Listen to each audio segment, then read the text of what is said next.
Let's declare Polteageist with Polteageist.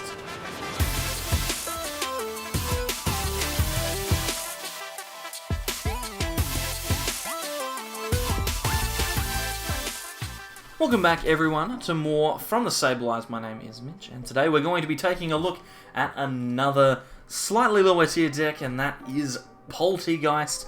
You've seen the attack Polteageist before on Gengar Mimikyu, but now it's on a 1 prize attacker instead of one that gives up 3 prizes. Sure, we might need to get a stage 1 in play, but we've got Malamar to support for energy, so we're going to be a-okay. Hopefully you enjoy the content. If you do, consider subscribing to the channel. We're almost actually at 2,000 subscribers, which is a ridiculous amount of people to be watching us, so please click that button. And if you like the content, then like the video. It gives me warm and fuzzies when people do that. Anyway, let's take a look at the list. Here it is, in its full glory, Polteageist in the flesh. It's a very interesting card in that it's a stage 1 that only has 60 HP, which is ridiculous at the moment considering we have V cards that are taking up 220 HP or more. It's really good though, especially if your opponent doesn't play around the fact that Polteageist is entirely within their hands. We have Tea Time, which draws 2 cards, so in a pinch we can just attach and draw a card, and we actually see that it's shared with Sinistea, so even if this fellow is stuck in the active, we can draw a couple of cards with it. Notice it's got 30 HP, it's very low. I guess that's what you get for being cracked China. We also have the main feature of the deck, that is Polteageist. Same as Gengar Mimikyu, 50 times the amount of trainer cards we find in our opponent's hand. And I mean, since we're talking about Gengar Mimikyu, we play 1 copy of that card in this list as well. Polteageist is obviously a very strong attack, and we're going to try and use it, but we also have Horror House, which can potentially slow our opponent down or give them a hand of awkward cards. So we're going to be trying to take our knockouts with that particular engine. The way we're going to power it up, obviously with Malamar being able to psychically recharge energy, we can very easily meet that 2 energy attack cost. It's not going to be too hard to do. We have 1 Ditto to go with our 3/3 line of our support and our attacker. We also have a copy of Mimikyu as well with Copycat, just in case a Zacian comes down and declares an attack for 230, we can just copy that and do 230 back, especially if they're not wearing a frying pan. We can also copy things like Ultimate Ray or Tag Bolt or whatever it is, or not Tag Bolt, sorry, Full Blitz or whatever it is that our opponent declares. Just in a pinch, Mimikyu is always a really strong card. We also have Blacephalon with Fireworks Bomb, able to deal 120 damage when we have our opponent on 3 prizes left, which is obviously very strong. And that is all going to be supported by a 4 line of Jirachi with Stellar Wish. Stellar Wish obviously leads us to a 4 switch to a skateboard line. This is very common, and it's what we're sticking with at the moment. When you're playing Jirachi, you want to be able to get them in and out of the active. We also have 4 Professor's Research, 4 copies of Cynthia, and 1 sneaky little copy of Rosa as well. Cynthia and Research are going to give us the best outs to draw cards, and every now and then Rosa might just come up clutch and give us the cards that we need to take a knockout. One of the interesting things about this deck when it comes to its trainer line is not its Pokemon search. I mean, we've got the 4 Quick Ball, we've got the 4 Mysterious Treasure, that normal stuff for a Malamar line. It's not the Gust. We've got 1 Great Catcher and 3 Pokemon Catcher. We've got Recursion in Ordinary Rod. We've got Viridian Forest to find energy. But this is the cool card that we're going to be using. We're going to be using Surprise Box to put a card from our opponent's discard pile into their hand. This is an objectively bad card because it means that you're giving your opponent more resources. But we can also put trainer cards back into our opponent's hand to increase our damage by 50. So if our opponent has 6 or 7 cards in hand and we need to deal 200, maybe 250 damage, we can guarantee 50 of it with a Surprise Box. If we happen to get 2 or 3 of them off in a turn, then that would be very impressive, but that's 150 guaranteed damage.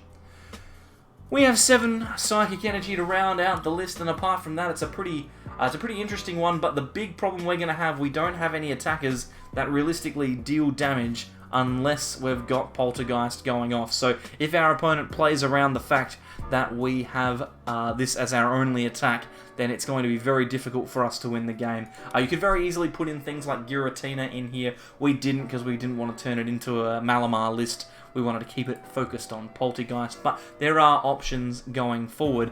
What we'll do is we'll take it onto the ladder and we'll see if we can get ourselves a game where we get to show off the power of Polteageist. And it is game time. We'll see whether we can get ourselves a solid matchup with Polteageist in this one. Obviously, there is that weakness that our opponent will be able to play around a lot of our attacks. And the last thing I want is to turn this deck into just a Malamar deck. We've got Sinistea and Inkay here. I think it's better to start with the Inkay. We've got Cynthia and Sinistea ready on the bench. Viridian Forest, which is always good. We're going second, and that's a really weird opening hand from our opponent. Got a fire deck with rare candy and those big bombs. It's going to be interesting. We've got a couple of mulligans, which is good, and a Professor's Research and a Quick Ball means this hand is much better. We'll actually chuck these Sinesteas down now, just in case we do get reset stamp because we have a big hand. And it looks like Score Bunny is in the active, so we could be seeing ourselves going up against that Stage 2 fire deck here. I've completely blanked on what Score Bunny's evolution is, but that's alright. We'll see it in a minute, I'm sure. And I'll remember it when it's, relevant. Zacian V also in this deck, so obviously using that for a little bit of early draw. They might just Intrepid Sword here, and they do. So yeah, okay, so we're looking at a decent start. We've got an Escape Board. We could Quick Ball. I think that's probably what we're looking at here. Or Quick Ball. Do we Viridian first, or do we use the... I think it's probably better just to use the Quick Ball. Like, I'm thinking that it's probably the way to go. So let's just commit to it. We're just going to play it down. We get rid of the Cynthia, and it looks like, I reckon we'll probably grab... I mean, we could grab Gengar Mimikyu. We probably just grab the Jirachi, because we've got the Switch and the Escape Board. So it seems like the best place for us to start. We can switch into Inkay, we can play down this Viridian, and then we can just Professor's Research and draw a fresh 7 cards. We would like to see a couple of Inkay potentially, although we do have this Gengar Mimikyu, we can potentially find ourselves a couple of things this turn. We've got a Cynthia in hand, so we might consider grabbing this Ordinary Rod just to be able to put that Polteageist back in the deck. I think we're going to Viridian Forest away this Viridian, then we'll grab ourselves a Psychic. And I think we're actually just going to attack with Gengar Mimikyu here. We'll put the pressure on GX so that they can't do anything next turn but draw cards. That will mean that we've got a better chance of being able to take a knockout next turn. What we're going to do is we're going to Quick Ball away this Malamar. We'll grab ourselves a Ditto and chuck that down on the bench as well. It means that our Ordinary Rod is not going to be wasted here. We can shuffle that Polteageist and the Malamar into the deck. And then I reckon we're probably just going to retreat into this Gengar and then use Horror House GX to stop our opponent from going this turn. They're not going to be able to play any cards. They might be able to tackle us, which should be fine. They can use Viridian Forest, and they can Intrepid Sword, and that's about it. So we're in a pretty strong spot in that we'll be able to start attacking next turn, and you'd think we'll be able to take a knockout on Score Bunny, but they do retreat. Very intelligent going into the Mew here. It means that they're actually playing Hop in this deck. This doesn't seem super competitive. I mean, that's okay. It's gonna be fine. We've already seen this deck, and it's not necessarily the best in the world. Intrepid Sword here. Our opponent realizing, okay, I only need to have one trainer card in play, and it's all over. So looks like we're gonna grab ourselves a Malamar. We might have a Mysterious Treasure here, or we're just Cynthia. We could have Mysterious Treasures, but we might need that Surprise Box down the track. We haven't found an energy yet, so we are going to need to get rid of this Jirachi to grab one. And we can just attach that to the Gengar Mimikyu and attack. It seems fine by me. We don't realistically need to do anything else. We'll just Polteageist, and we can see there are a ton of cards in there. There's an Oricorio in that hand as well, so they could potentially get use out of this Great Catcher here. And we'll grab ourselves a prize card, and that's going to be a switch. So, how does our opponent respond to this? They've promoted Zacian here, obviously identifying that they need to keep their Score Bunnies alive, but that just means that we could potentially get ourselves 2 free prizes this turn if the Zacian stays there. So that would be very, very good. The Oricorio comes down. We've got Acro Bikes happening here. There is all sorts of stuff going on our opponent's side of the field. They've discarded a switch there, which could potentially be big, but they're obviously looking to get themselves set up this turn if they can. We've got an air balloon coming down onto that Zacian, so that is part of the reason why they probably promoted the Zacian there. We've got Evo Incense coming down as well. We're going to grab a Cinderace. I finally get to remember the name of the deck. Cinderace is in hand now. They're going to probably rare candy into this Score Bunny here. They'll probably rare candy into a Cinderace, get themselves going. They've got 2 energy on their second Score Bunny now. So it all seems pretty good. The Dance of Tribute as well to draw a few more cards. Got a big hand, so you'd think that Polteageist, or Polteageist, will be doing a lot of damage here. But it's always tough to say. Quick Ball coming out, they're going to discard a Hop to grab another Score Bunny, which is fair enough. I'll chuck that down on the bench. Yeah, you'd really think, the way that this deck is kind of built up, you'd think that if they're playing Hop, would probably be in a good position to win.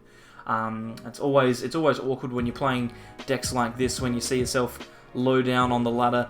Sometimes you play against decks that aren't necessarily the best, and they're actually missing everything here and leaving themselves in the active with Zacian, so there's going to be a free 2 prizes for us. We might actually just Great Catcher up the Oricorio now, though, because we know we're going to be able to get a knockout on it. We're not super stressed that we're going to be losing this game. If they want to leave us Zacian again, they're more than welcome to. So we'll just Polteageist this Oricorio, you'd think. The question is, do we research first or not? I don't think we need to. 1, 2, 3, 4, 5, 6, 7, 8, 9, heaps of them. There's a rare candy there, and a Cinderace in hand. Makes you wonder whether... Oh, we must have drawn it off of the Zacian for that to have happened there. So, looks like we're in a pretty dominant position here. Our opponent being unable to control their hand size, which means we're putting out lots and lots of damage. It's disappointing, though. We haven't actually managed to find a Sinistea yet. Sorry, not a Sinistea, a Polteageist. So, hopefully we can come across one of those. We've finally got themselves a Cinderace in play. They've got 4 Score Bunnies on the field, and this Rosa is going to find another rare candy and another Cinderace. So our opponent finally gets themselves set up, but they need to attack multiple times here. Realistically, we just need to attack 3 more and we will win. They chuck down the Heat Factory to draw a few more cards. They're going to use Quick Ball, discard the Welder, and not find anything. They're starting to thin those items out of their hand. Rare candy comes down. We've got 2 Cinderace on the field now. And that Fire Energy will burn a few cards, go with that Heat Factory Prism, get themselves moving a little bit. Evolution Incense, free item they get to play to find themselves a Reboot, which it looks like they're going to chuck down as well. They've got all of the pieces. Now all they need to do is make sure that we can't take a knockout. They need 4 or less in their hand, 4 or less trainers or items in their hand, so that we don't knock out this Cinderace next turn. Flare Striker for 190 damage, and then it is time to go. We're in a pretty strong spot. We don't have access to a Polteageist yet, but we do have this Surprise Box. We can switch into Jirachi here. We can potentially Stellar Wish before we do anything else. I think we'll grab this switch here. There's no real need to do anything else. I guess we can just Surprise Box to chuck an item in our opponent's hand to guarantee if we need to. I'm just checking what Tea Time does here. It draws 2 cards. So we could potentially just attach a Psychic to this Sinistea, retreat into Gengar Mimikyu, and then attack. But we're not necessarily guaranteed to be able to do that. So we will give our opponent back a card. We're going to give them Rare Candy because it doesn't matter now. They've got all the pieces that they need. That'll just guarantee us a little bit of extra damage. And we can just retreat into Gengar Mimikyu and Polteageist. And see, they have a lot of trainers in there anyway. So we didn't really need to do it, but it's always better to be safe than sorry. So 2 prizes left to go. We've got Pokemon Catcher here. We could potentially flip heads on this and knock out a Zacian next turn, which would be great. I'd really like to do it with Polteageist if I can. We just haven't shown off exactly how that card works, but I mean, it's the exact same attack as Gengar Mimikyu, so you can't realistically complain about it. Our opponents finally got themselves going, but it's going to be too little too late, you'd think.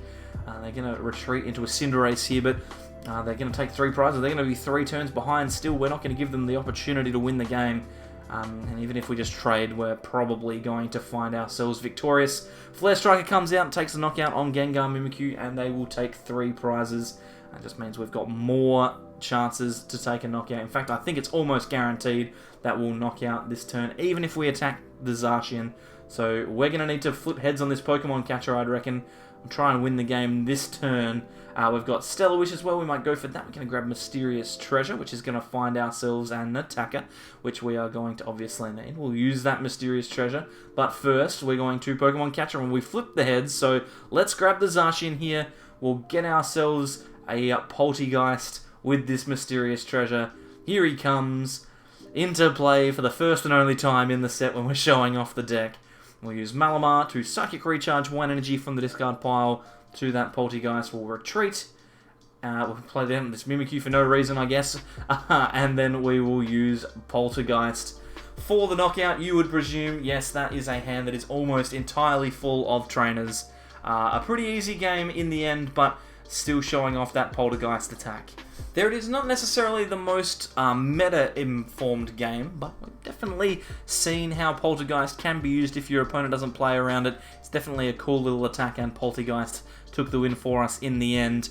Thank you very much for coming along and checking this one out. I hope you've enjoyed it. If you have, like I mentioned up top, consider subscribing. Click the button that's just here to subscribe. Over here we have some videos that you can watch, and down the bottom we have a playlist for more deck lists from Sword and Shield. Above us you can follow us on Facebook and Twitter at @thesableize_YT. And apart from that, thank you very much for coming along. We'll see you all next time for more from the Sableize.